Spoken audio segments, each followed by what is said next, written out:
ఆరోగ్యం అంటే natural food. Nature మంత్ర ఇప్పుడే మీ ఇంటికి తెచ్చుకోండి. ఈ మధ్యకాలంలో అంటే ఈ మధ్యకాలం అని కాదు, నేను మొన్న రీసెంట్గా సుమన్ గారిని ఇంటర్వ్యూ చేసినప్పుడు కూడా ఆయన ఒక మాట అన్నారు. కృష్ణరాజు గారితో సినిమా అంటే మాకందరికీ కూడా ఒక ఫుడ్ ఫెస్టివల్ లాంటిది. తిన్నాము ఇంక వద్దు అన్నా కానీ ఆయన పెట్టేవారు. సో ఆయన తర్వాత ప్రభాస్ గారు కూడా అలాగే అందరికీ ఫుడ్ పెట్టడంలో ఆయన మించిన వాళ్ళు లేరు అని చెప్పేసి అన్నారు మరి సుమన్ గారు కూడా.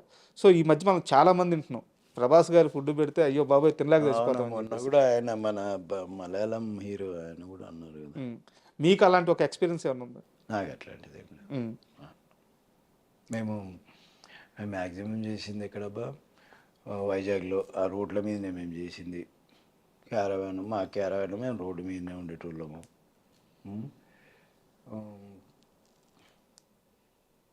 మాకు అట్లాంటి ఎక్స్పీరియన్స్ అక్కడ లేదు. 25 రోజుల దాకా పనిచేసినట్టున్నాం అక్కడ. మళ్ళీ బూత్ బంగ్లాలో చేసినాం ఒక 15 రోజులు. నైట్ షూట్లు ఉండేవి ఎక్కువ ఇక్కడ. అట్లాంటిది ఏం లేదు, మేము కలిసి భోజనం చేసింది. ఒక్కసారి మీ కెరీర్ విషయానికి వస్తే ఇండస్ట్రీలో టాప్ డైరెక్టర్లతో పనిచేశారు, టాప్ హీరోలతో పనిచేశారు. ఇప్పుడు మ్యాక్సిమం ఆల్మోస్ట్ సినిమాలు ఇండస్ట్రీలో తగ్గినాయి, సీరియల్స్లో బిజీ అయ్యారు. ఇక్కడ ఉండే ట్రీట్మెంట్కి అక్కడ తగ్గినే కాదు, ఇప్పుడు తగ్గడం కాదు, ముందు నుంచి తగ్గే ఉన్నాయి. నాకు ఎప్పుడు ఇప్పుడు ఈవెన్ ఛత్రపతి సినిమా చేసిన తర్వాత కూడా నేను స్రవంతి అనే సీరియల్ చేసిన జెమినీకి. అవును, బాగా సక్సెస్ఫుల్ అయిన సీరియల్. నేను సైమల్టేనియస్గా అప్పుడు చేస్తున్నా, ఇప్పుడు చేస్తున్నా. మేబీ ఇంకొకటి ఏమైండొచ్చు అంటే, నేను అనుకోవడం ఏంటంటే వీడు సీరియళ్ళల్లో బిజీ ఉంటాడు, మళ్ళీ మనకు డేట్లు ఇస్తాడో లేదో అనే ఇది కూడా ఉండింటుంది. ఒక ఛత్రపతి లాంటి సినిమా వచ్చిన తర్వాత నేను కొన్ని రోజులు వెయిట్ చేయలే. ఎందుకంటే నా పొజిషన్ అది కాదు, వెయిట్ చేసే పొజిషన్ కాదు. ఏదో వస్తుంది, ఎంతనో వస్తుంది, ఆ పొజిషన్లో ఉన్న మనిషిని. పైగా నేను సీరియల్ సినిమా నేను ఎప్పుడు అనుకోను, నా క్యారెక్టర్ బాగుండాలి అనే ఫీలింగ్. ఏదైనా యాక్టింగ్ అంతే.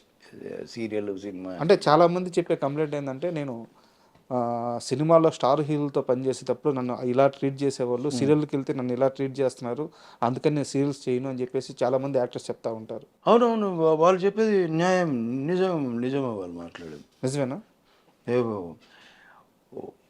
మీరు సీరియల్లోకి వచ్చి ఎప్పుడన్నా మీరు గమనించాలి దూరం నుంచి బిహేవియరు. ఇప్పుడు నేను అన్నాను చూడు, వీళ్ళ గురించి ఏ హీరో స్టార్ అనే ఫీలింగ్ ఎప్పుడు చూపెట్టాడు అవతల ముందు అని చెప్పాను సినిమా వాళ్ళ గురించి. కానీ ఇక్కడ అట్లా లేదు సీరియల్స్లో. ఇక్కడ వాడు ఒకటో రెండో చేసింటాడు సీరియల్ అంతే.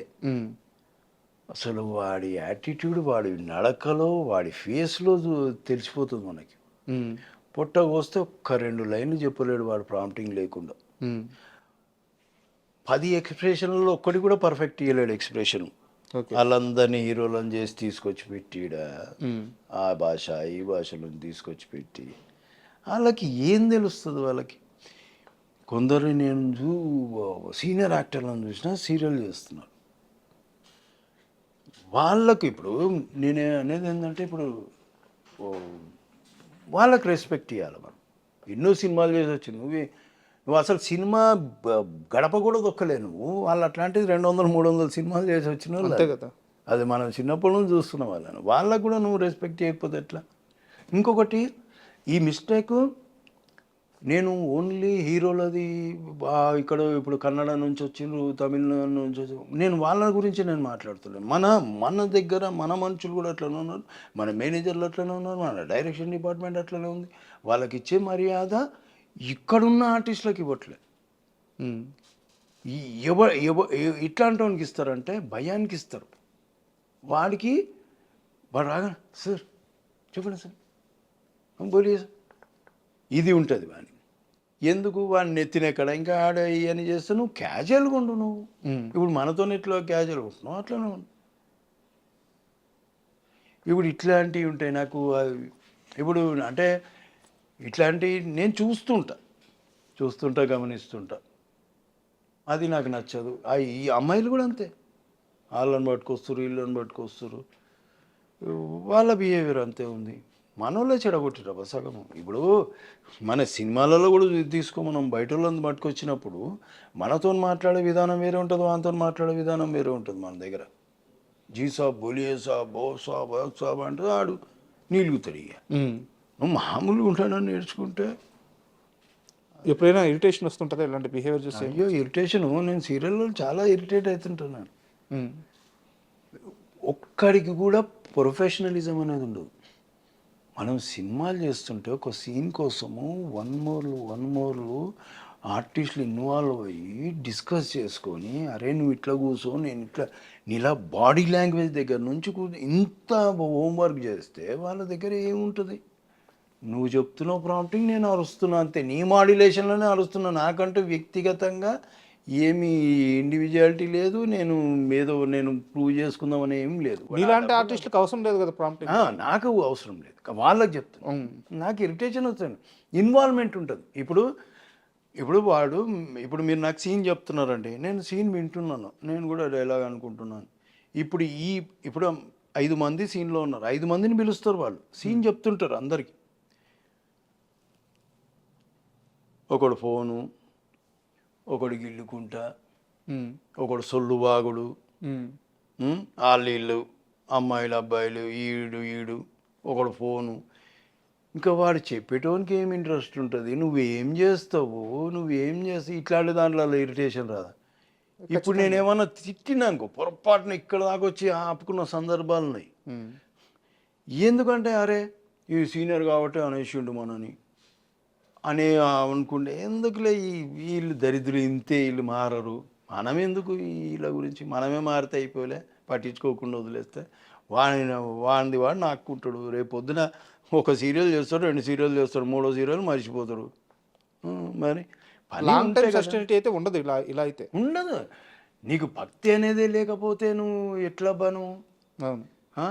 నువ్వు దేవుని దగ్గర పోయి ఉట్టిగా నమస్తే సాబా అని వస్తావా నువ్వు? అరే జర దేవుని దగ్గర మనస్ఫూర్తిగా దండం పెట్టుకోతే మనస్ఫూర్తిగా ఆయన కూడా కొద్దిగా సంతోషం అనిపించాలి. వీడు ఎందుకు వచ్చిండ్రా నాయన ఉట్టి కొబ్బరికాయ ఒట్టిపోతాడని ఆయన ఫీలింగ్ ఎందుకు చెప్పారు? సీరియల్స్ ఇంత దారుణంగా ఉన్నాయి. అరే చూస్తే తెలుస్తుందబ్బా, ఒక్కొక్కరిని కొట్టబుద్దవుతుంది నాకు. ఇరిటేషన్, ఒక్కోసారి సెట్లోంచి వెళ్ళిపోతున్నాను తెలుసా, నాకు నచ్చక సెట్లోంచి వెళ్ళిపోతున్నాను. ఏం చెప్పను ఎవరికి.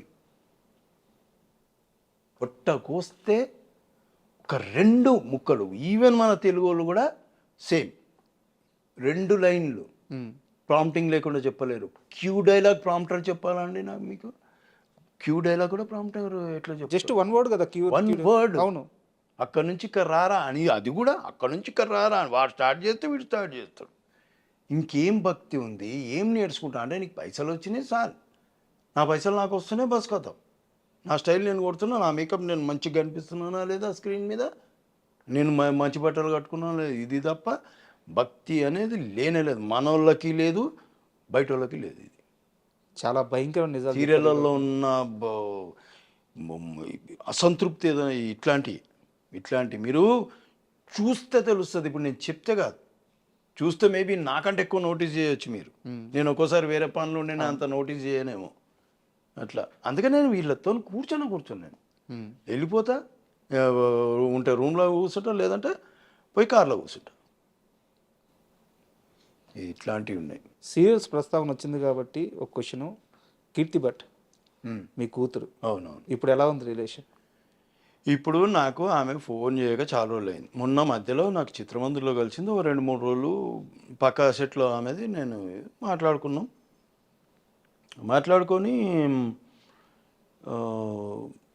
ఇంతే. దాని తర్వాత మళ్ళీ ఏదో తర్వాత నుంచి ఇంకా ఫోన్లు ఏం లేవు. నేను అప్పుడే ఏదో ఇంటర్వ్యూ వచ్చింది, నేనేదో నెగిటివ్గా చెప్పినా నేను ఆ పిల్ల గురించి అని ఏదో క్వశ్చన్ చేసింది. లేదమ్మా నేను ఒకసారి ఫోన్ చేసి అడిగింది, ఫోన్ చేసింది, చూస్తాగంటే అందులో ఏం తప్పు లేదు. నేను వేరే వాడికి ఇందులో ఏమైనా తప్పుగా నేను కీర్తి గురించి చెప్పినట్టు అనిపిస్తుందా నీకంటే, అసలు ఏముంది, నువ్వు ఏం మాట్లాడినావు.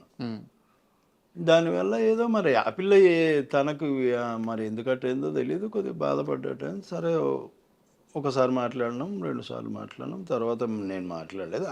ఆ పిల్ల యాక్చువల్గా ముందే అలిగింది, వాళ్ళ ఎంగేజ్మెంట్ జరిగేటప్పుడు నేను వెళ్ళలేకపోయినా, పోలేదని అలిగింది. తర్వాత మొన్న మాటలు వచ్చి మళ్ళీ ఈ మధ్యలో నాకు ఫోన్ ఏం లేదు. మరి ఇంకా నేను కూడా ఏమి ఫోన్ చేయట్లేదు. వాళ్ళు రావాల్సిన డబ్బులు వెనక్కి వచ్చినాయి? నేను అడగలేను, నేను అడగలేదు. మరి ఫోన్ చేశారు, నా గురించి నెగిటివ్గా మాట్లాడారు, సో ఇద్దరు మీకు రావాల్సిన అమౌంట్ మీకు ఇస్తానని చెప్పి అటు సైడ్ నుంచి కూడా లేదు. అవి రావు. ఉమ్. అట్లాంటి మాటలు ఎందుకు వస్తాయి, ఇట్లాంటివి వస్తాయి. అంటే ఇక్కడ నా డౌట్ ఏంటంటే మీరు చాలా బలంగా నమ్మారు, సొంత కూతురులాగా చూసుకున్నారు. నేను నిజంగా మా పిల్లనే కాదు, నేను రెండో కూతురు త్రిషని అందరూ పిల్లలే అనుకున్నాను. అందులో చేసిన వాళ్ళని పిల్లలే అనుకున్నాను. భార్య అనుకోలేదు, కానీ పిల్లలు మాత్రం అదే నేను వాళ్ళకేదో చిన్న ప్రాబ్లం వచ్చిందంటే నేను నమ్ముతాం కదా, పాపం దానికి ఎవరు లేరు ఆ పిల్లకి. ఉమ్. సో అది ఒకటి మైండ్లో ఉంది నాకు. కానీ రాను రాను నేను అనుకున్నారే మనసు ఇచ్చి చూడనే సీరియల్ చేసిన మనసు నేనే ఇచ్చినా కానీ ఎవరు ఇవ్వలేరా మనసు అనుకున్నాను. అండ్ ఇంకోటి ఆ సీరియల్లో మీరు సంపాదించిన దానికంటే కూడా బయట పోగొట్టింది ఎక్కువ అంటగా. బొక్క 3 4 బొక్క. అందరికి ఇలాగ అప్పులు ఇచ్చి. అప్పులు కాదు, అదే తిరిగి అడగరుగా. ప్రింటింగ్ మీడియం ఉన్నట్టు నేను వెనక ముందు అందుకే అది ఇంతకుముందు కూడా మనది ఆఫ్లో ఉండిపోయింది. పైసల గురించి అస్సలు ఆలోచించా, అది ఉంది బాధ, అదొకటి ప్రాబ్లం. మనం ముందు నుంచి పైసలు చూసింది లేదు, పాడు చూసింది లేదు. ఇప్పుడు ఉంటేనేమో ఏదో కొనుక్కుందాము, ఏదో ఉంటే వాడు అడిగింది కదా అని చేసినాం తప్ప మనకు తెలియదు ఆ తర్వాత ఇవి నిజాలా అబద్ధాలా అనేది. ఇప్పుడు తన పట్ల మీ అభిప్రాయం ఎలా? ఇప్పుడు ఇది విన్నా కూడా మళ్ళీ ఫోన్ వస్తుంది నాకు. హలో నాన్న, నువ్వు నా గురించి తప్పుగా చెప్పు. నేను అసలు ఇలా ఫోన్ ఎత్తడం మానేసిన. కాదు, ఇప్పుడు మీ అభిప్రాయం ఎలా ఉంది? తను సరే తన పాత్రలో తను వెళ్ళిపోయింది, ఎక్కడున్నా హ్యాపీగా ఉంటే చాలు అనుకుంటున్నారా, లేకుంటే అసలు మనకు సంబంధమే లేదు, మనకు అవసరం లేదు అనే ఒక అభిప్రాయానికి? అట్లా అనుకోలేమబ్బా. అట్లా అనుకునే మనస్తత్వం ఉంటే బాగుపడేటోన్నాము. అట్లా ఏమో అనుకోలేను, కానీ ఫోన్ లేదు మంచిగుండని ఏదో ఒకటి. కానీ తిక్క పనులు చేయకుండా పని ఏదో సిన్సియర్గా చేసుకుంటా 2 సీరియల్ చేసుకుంటా బతుకుతే మంచిది, ఒకరి మీద డిపెండ్ కాకుండా. బస్ అంతే, అదే అనుకుంటా. ఇంక